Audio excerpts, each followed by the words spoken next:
आप सभी शिक्षार्थियों को मेरा सादर प्रणाम। मैं मुकुंद आप सभी का स्वागत करता हूं हमारे PSRM स्टडी चैनल में। आज के वीडियो में हम लोग उर्स का घोषणा पत्र और उर्स डिस्पैच ऑफ 1854 के बारे में जानकारी प्राप्त करने वाले हैं। पिछले दो वीडियो में हम लोगों ने 1813 का आज्ञा पत्र और 1833 का आज्ञा पत्र के बारे में जानकारी देखी। फिर हम लोगों ने आगे लॉर्ड मैकाले का विवरण पत्र 1834 और मैकाले के विवरण पत्र 1834 के बारे में जानकारी प्राप्त की और उसके बाद मैकाले के विवरण पत्र पे बेंटिक की सहमति 1835 के बारे में जानकारी प्राप्त की है। आज हम लोग उर्स का घोषणा पत्र और उर्स डिस्पैच ऑफ 1854 के बारे में जानकारी प्राप्त करने वाले हैं। देखिए, ईस्ट इंडिया कंपनी के जो संचालक थे उन्होंने 19 जुलाई 1854 को एक आदेश पत्र जारी किया और उस आदेश पत्र में उन्होंने भारत के जो शिक्षा नीति है, अपनी भारतीय शिक्षा नीति के बारे में उन्होंने अपने विचार प्रकट किए। उस समय ना sir Charles Wood board of control के सभापति थे। उर्स का घोषणा पत्र और उर्स डिस्पैच ऑफ 1854 भारत में ये शिक्षा के विकास में उर्स घोषणा पत्र का बहुत ही महत्वपूर्ण स्थान है। आज़ादी से पूर्व किए गए शिक्षा के प्रयासों के लिए उर्स घोषणा पत्र काफ़ी मायने रखता है, महत्वपूर्ण है। ईस्ट इंडिया कंपनी के जो संचालक थे उन्होंने 19 जुलाई 1854 को एक आदेश पत्र जारी किया जिसमें उन्होंने भारतीय शिक्षा नीति पर अपने विचार प्रकट किए। उस समय sir Charles Wood board of control के सभापति थे, अतः उस आदेश पत्र को उन्हीं के नाम से उर्स डिस्पैच या उर्स घोषणा पत्र कहा गया है। हम लोग ना उर्स डिस्पैच की प्रमुख सिफारिशों की बात करेंगे। तो उर्स डिस्पैच के सिफारिशों की बात करते हुए हम लोग देखते हैं कि सबसे पहले इन्होंने अपने आदेश पत्र में यह स्वीकार किया है कि भारत में शिक्षा का प्रसार कंपनी का दायित्व होना चाहिए। भारत में ईस्ट इंडिया कंपनी को जिम्मेदारी लेनी चाहिए कि वो भारत में शिक्षा का प्रसार करे। तो उर्स डिस्पैच की प्रमुख सिफारिशों में हम लोग देखते हैं सबसे पहले शिक्षा का उत्तरदायित्व, जिसमें ये घोषणा पत्र यह सिफारिश करता है कि शिक्षा को कंपनी की दायित्व में शामिल किया जाना चाहिए। फिर हम लोग इसकी दूसरी सिफारिश में देखते हैं, उर्स घोषणा पत्र में दूसरी सिफारिश हम लोग देखते हैं शिक्षा का उद्देश्य। उर्स घोषणा पत्र ने अपने आदेश पत्र में भारतीयों की शिक्षा के लिए जो उद्देश्य निर्धारित किए हैं हम लोग उसको समझते हैं। शिक्षा का उद्देश्य उर्स घोषणा पत्र और उर्स डिस्पैच के हिसाब से जो शिक्षा का उद्देश्य होना चाहिए हम लोग उसको समझते हैं कि भारतीयों में शिक्षा का प्रसार करके उनके मानसिक और चारित्रिक उन्नति करना। उर्स घोषणा पत्र में ये कहा गया कि हम शिक्षा के द्वारा ही ये जो भारतीय हैं उनके मानसिक और चारित्रिक पक्ष को विकसित कर सकते हैं। तो भारतीयों के मानसिक और चारित्रिक विकास के लिए शिक्षा का विकास किया जाना चाहिए।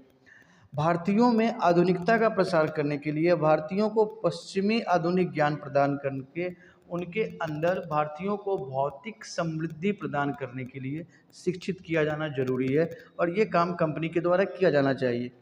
और जब भारतीयों को शिक्षित किया जाएगा, भारतीयों को समृद्ध किया जाएगा तो वो प्रशासनिक पद के योग्य बनेंगे।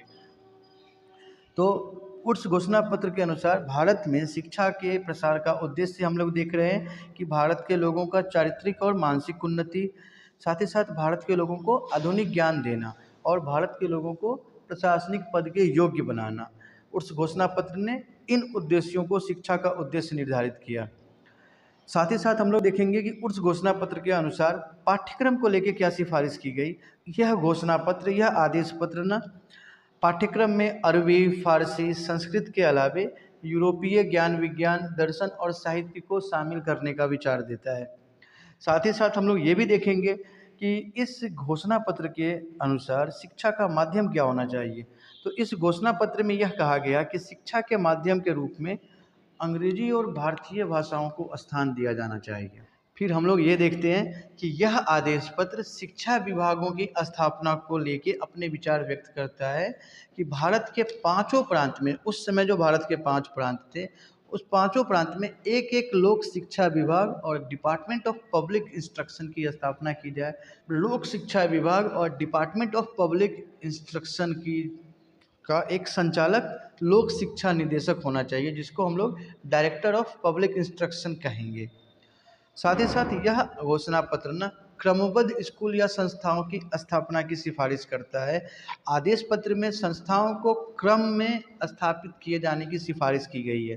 देखिए, इन्होंने जो ऑर्डर बताया, जो हायरार्की बताई है, उसमें सबसे नीचे देसी प्राथमिक विद्यालय है, उसके ऊपर एक मिडिल स्कूल होना चाहिए, मिडिल स्कूल के ऊपर हम लोग देखते हैं तो हाई स्कूल, और हाई स्कूल के ऊपर कॉलेज, और कॉलेज के ऊपर यूनिवर्सिटी। देखिए, उस घोषणा पत्र ने ना शिक्षण संस्थाओं का एक क्रम निर्धारित किया, जिसके सर्वोच्च पे विश्वविद्यालय होना चाहिए और जिसके निम्नतम बिंदु पे देसी प्राथमिक विद्यालय होना चाहिए। ये क्रम आप लोग देख सकते हैं। फिर इन्होंने यह घोषणा पत्र ना भारत में विश्वविद्यालयों की स्थापना की सिफारिश करता है। यह घोषणा पत्र इस बात पे जोर देता है कि भारत में मद्रास, बम्बई और कलकत्ता में लंदन विश्वविद्यालय को आदर्श मान के, लंदन विश्वविद्यालय से प्रेरणा लेके भारत में भी ना मद्रास में, कलकत्ता में और बॉम्बे में वैसे ही आदर्श विश्वविद्यालय स्थापित किए जाने चाहिए। आदेश पत्र में ना जन शिक्षा के विस्तार के लिए प्राथमिक शिक्षा पर अधिक व्यय करने की सिफारिश की गई। ज़्यादा लोगों को शिक्षित करना है तो प्राथमिक शिक्षा पे व्यय किया जाना चाहिए। कंपनी को प्राथमिक शिक्षा पे ज़्यादा निवेश करना चाहिए।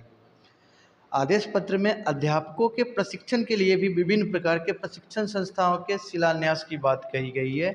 यह घोषणा पत्र अध्यापकों के प्रशिक्षण के लिए भी प्रशिक्षण संस्थान खोले जाने की सिफारिश करता है। उर्स डिस्पैच के क्रियान्वयन के लिए जो प्रावधान किए गए हैं, अब हम लोग उनके बारे में बात करते हैं। हम लोगों ने उर्स डिस्पैच के द्वारा की गई सिफारिश की बात की है। अब हम लोग उर्स डिस्पैच को लागू करने के लिए जो प्रावधान किए गए, उसके बारे में थोड़ी जानकारी प्राप्त करते हैं। देखिए, मौजूदा सरकारी कॉलेज और उच्च विद्यालयों को सामान्यीकरण किया जाए और आवश्यकता अनुसार उनकी संख्या बढ़ाया जाए। उस समय जो तत्कालीन सरकारी कॉलेज और उच्च विद्यालय थे, उनको सामान्यीकृत किया जाए और अब ज़रूरत के अनुसार उनकी संख्या बढ़ाए जाने की बात की गई। साथ ही साथ जो वर्नाक्युलर प्राथमिक और वर्नाक्युलर सेकेंडरी स्कूल है, उस पे अधिक ध्यान दिया गया। अनुदानों को, संस्था को जो अनुदान दिए जाते थे, उसकी एक पद्धति विकसित की गई। यह डिस्पैच ना वर्नाकुलर के अध्ययन को प्रोत्साहित करने पे बल देता है। इसके अनुसार जो शिक्षा है वो वर्नाकुलर या स्थानीय भाषा में देनी चाहिए। जन शिक्षा ना स्थानीय भाषा में दी जानी चाहिए या वर्नाकुलर में दी जानी चाहिए। साथ ही साथ उस डिस्पैच ना मुस्लिम शिक्षा और स्त्री शिक्षा को भी प्रोत्साहित करने की बात करता है। यह डिस्पैच ना मुस्लिम और स्त्री शिक्षा के समर्थन में बात करता है।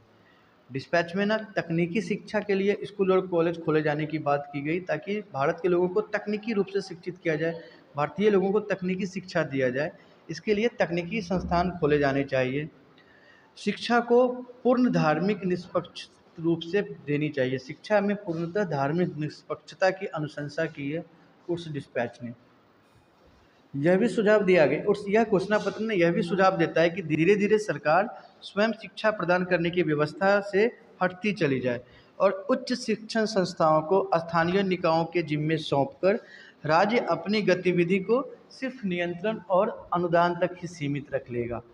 तो हम लोगों ने आज के वीडियो में उर्स डिस्पैच के बारे में जानकारी प्राप्त की है, उर्स डिस्पैच की सिफारिशों को समझा है और उर्स डिस्पैच के क्रियान्वयन के लिए जो प्रावधान किए गए उसके बारे में जानकारी प्राप्त की है।